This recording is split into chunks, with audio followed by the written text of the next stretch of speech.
नमस्कार. शर्वरी खूपच खालच्या थराला वागत असते. तिने ऐश्वर्याच्या मदतीने जानकी विरोधात पोलीस कंप्लेंट केलेली असते. तिच्या विरोधात तक्रार दाखल केलेली असते. ऐश्वर्याने याची कल्पना जानकीला ऑलरेडी दिलेली असते. त्यावेळेला अवंतिका जानकीला बोलते, जानकी बहिणी, तुम्ही काय करताय? तुमचं तुम्हाला तरी कळतंय का? आपण जे काही प्लॅन आखतोय ना, ते आपल्याच अंगलट येऊ शकतात. जानकी बहिणी, प्लीज विचार करा. तेव्हा लगेच जानकी बोलते, अवंतिका, तू नको काळजी करूस. तुला काळजी करायची गरजच नाही आहे. आता आपल्या अंगलट येईल असं आपण वागायचंच नाही. लवकरात लवकर आपल्याला काहीतरी केलं पाहिजे याची मात्र खात्री मला पटलीये. तेव्हा मात्र मोठ्याने ऋषिकेश बोलतो, जानकी, तू कशाला असं करतेस? त्यापेक्षा तू पैसे भर आणि मोकळी हो ना.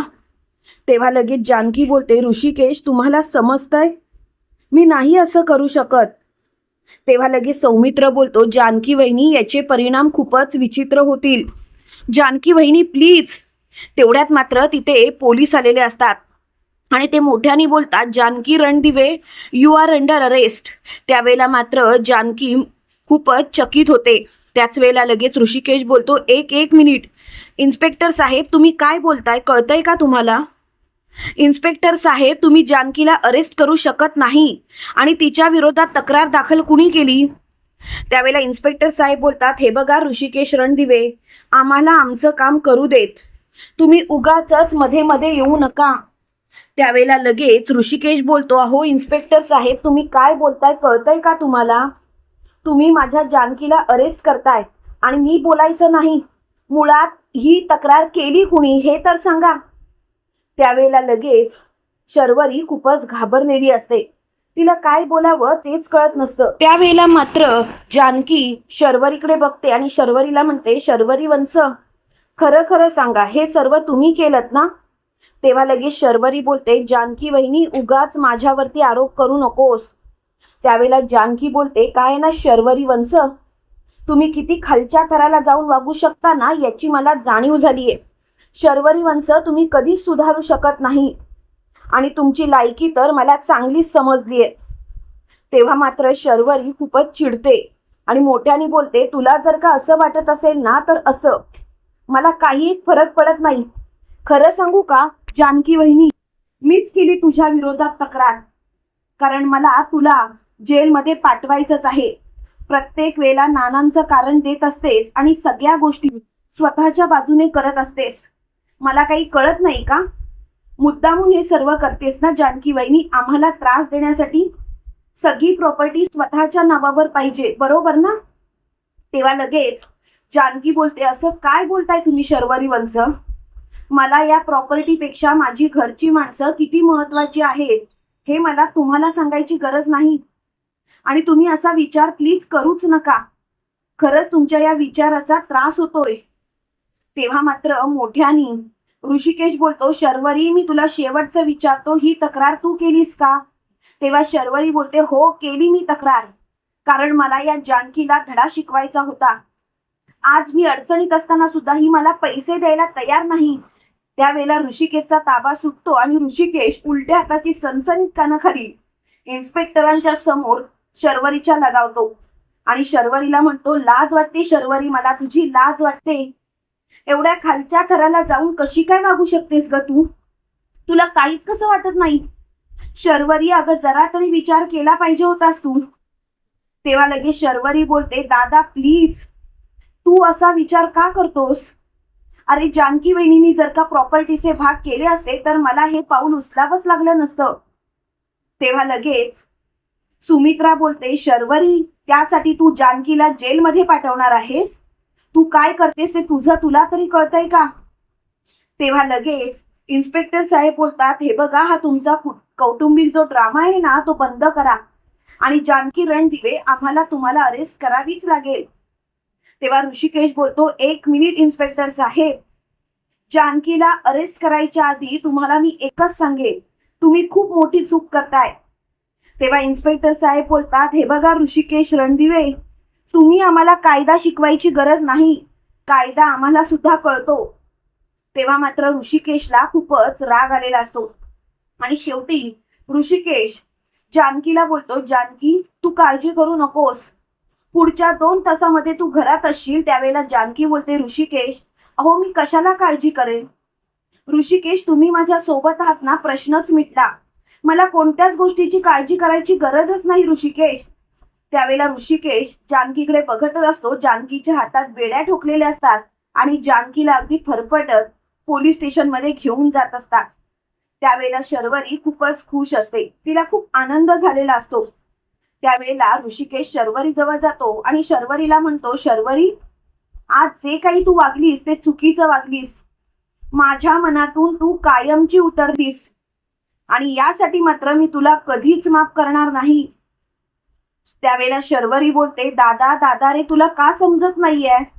तेव्हा सौमित्राने सारंग बोलतो, बस आता मात्र शर्वरी ताई तू खूप चुकीचंच वागलीस. त्यावेळेला शर्वरी बोलते, सारंग उगाच माझ्यावरती आरोप करू नकोस, या सर्व गोष्टींमध्ये तुझी बायको सुद्धा सामील होती. त्यावेळेला सारंग ऐश्वर्याजवळ जातो आणि ऐश्वर्याला म्हणतो, ऐश्वर्या ऐश्वर्या या सर्व गोष्टींमध्ये तुम्ही सुद्धा सामील होतात. ऐश्वर्या खरं खरं सांगा. ऐश्वर्या प्लीज खोटेपणा करू नका. त्यावेळेला ऐश्वर्या बोलते, हे बघा सारंग मला जे खरं वाटलं त्याच्यामध्ये मी सामील झाले आणि खरं सांगू का सारंग मला त्याचं काहीच वाईट वाटत नाही. सारंग प्लीज या गोष्टी आता जास्त ताणू नका.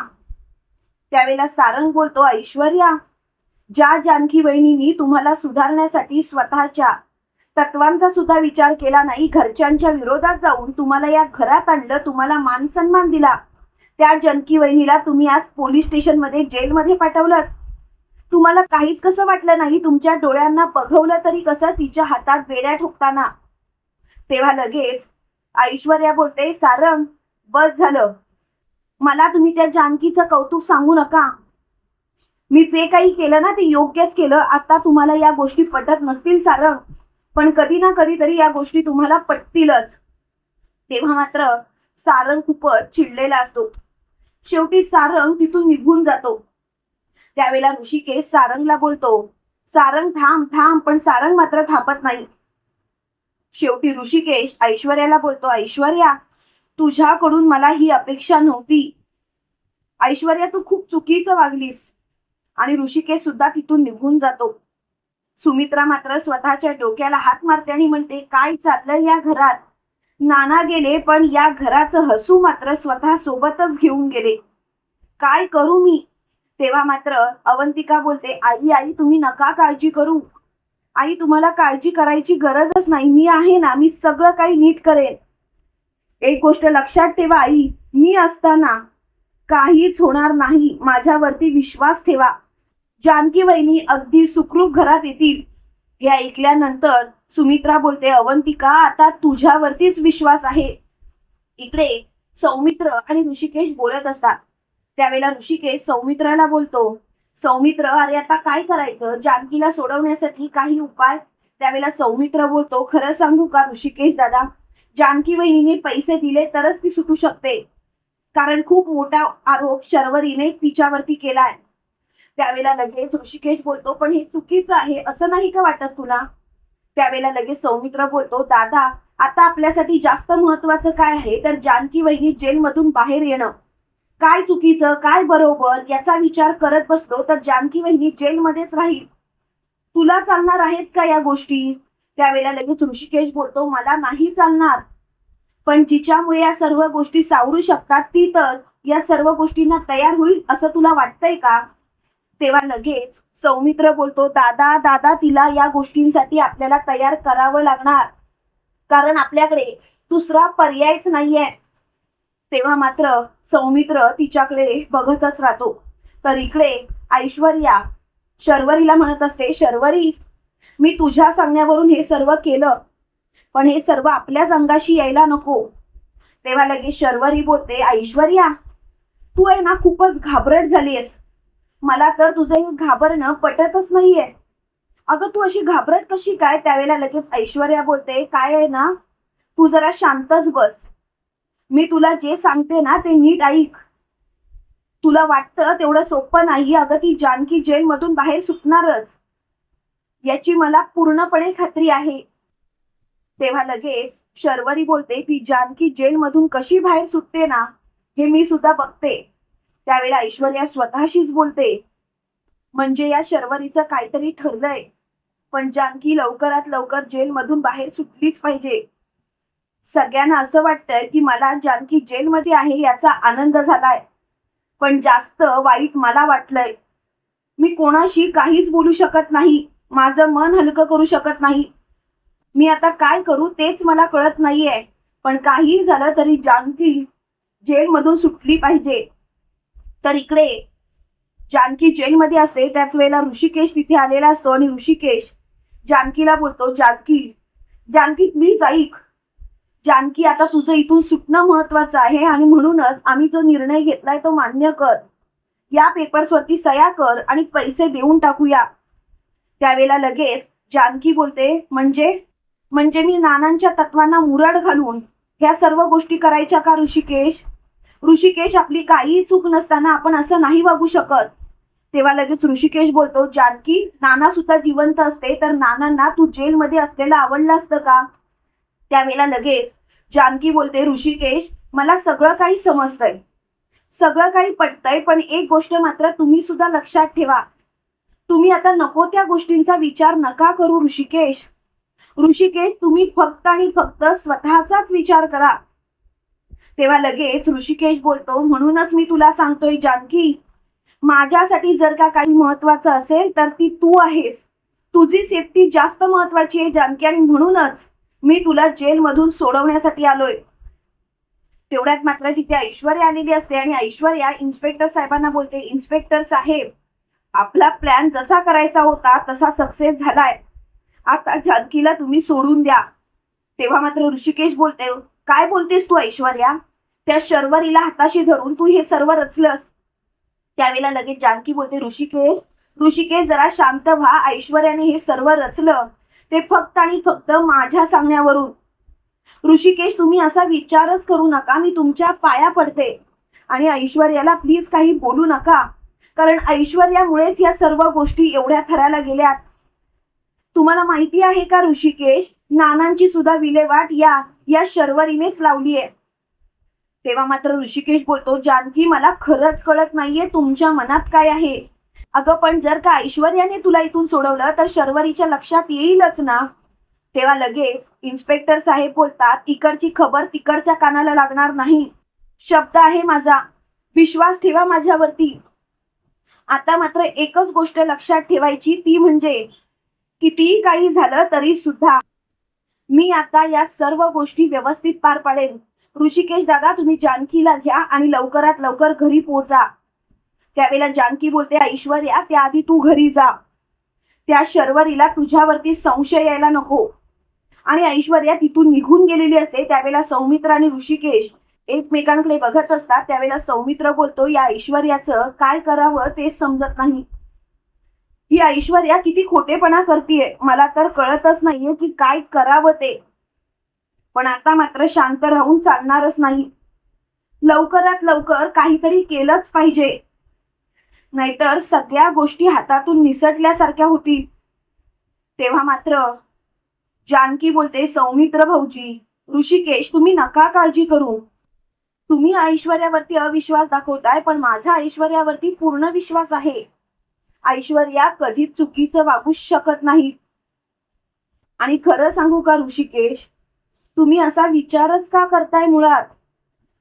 एक गोष्ट लक्षात ठेवा ऋषिकेश, ऐश्वर्या सुद्धा रणदिव्यांची सून आहे आणि ती हे सत्य उघडून काढण्यासाठी शर्वरीचा हात धरला, एवढंच. तुम्ही उगाच तिच्यावरती आरोप करू नका ऋषिकेश. तेव्हा मात्र ऋषिकेश बोलतो, जानकी, फक्त तुझ्यावरती माझा विश्वास आहे म्हणून त्या ऐश्वर्याला मी एक संधी देईन.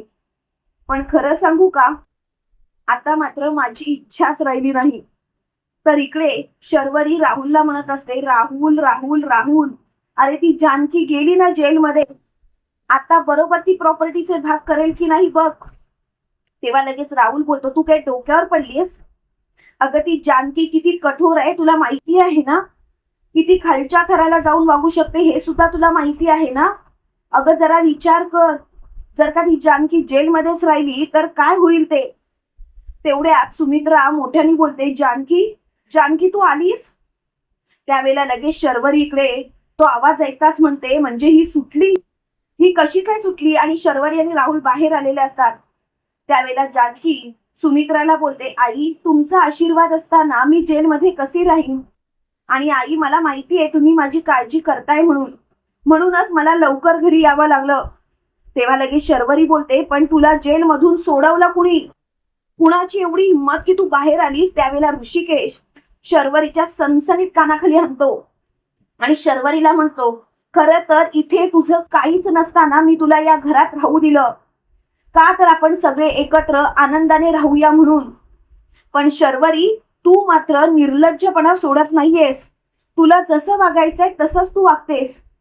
आणि म्हणूनच मला आता ही गोष्ट कळून चुकली शर्वरी. माझ्या बायकोच्या वाटेला जायचं नाही. तसा जर का प्रयत्न जरी केलास तिला त्रास द्यायचा, तर मी तुला उद्ध्वस्त करायला मागे पुढे पाहणार नाही शर्वरी. त्यावेळेला शर्वरी बोलते, ऋषिकेश दादा शेवटी तू तुझ्या बायकोचा बैलच. त्यावेळेला लगेच ऋषिकेश बोलतो, पुरे आता मला तुझं काही ऐकायचं नाहीये आणि या विषयावर मात्र मला बोलायचंच नाही. मी माझ्या जानकीचा बैल असं म्हणणं आहे ना तुझं, तर तसं समज. कारण माझी जानकी कधीच चुकीची नसते आणि आता हे सर्व केलेस ना, याचे परिणाम भोगायला मात्र तयार राहा. आजपर्यंत प्रॉपर्टीचे भाग कर कर असं जानकीला मी सांगत होतो, पण एक फुटकी कवडी सुद्धा आता तुला मिळणार नाही. एक गोष्ट लक्षात ठेव, कितीही काही झालं तरी सुद्धा मी तुला माफ करणार नाही म्हणजे नाही. तेव्हा मात्र शर्वरीची खूपच चिडचिड होते आणि शेवटी शर्वरी तिथून रागाने निघून गेलेली असते. त्यावेळेला सुमित्रा ऋषिकेशला बोलते, ऋषिकेश अरे असं कसं काय बोलू शकतोस? त्यावेळेला ऋषिकेश बोलतो, आई आता मात्र शांत राहा. उगाच मला काहीही समजवण्याचा प्रयत्न करू नकोस. आधीच माझं डोकं सटकलंय. तुम्हाला काय वाटतं मित्रांनो, ऐश्वर्या, जानकी, अवंतिका शर्वरीवरती भारी पडतील का? कमेंट करून नक्की कळवा. आणि असेच मालिकेंचे नवनवीन अपडेट पाहण्यासाठी व्हिडिओला लाईक, चॅनलला सबस्क्राईब करायला विसरू नका. थँक्यू.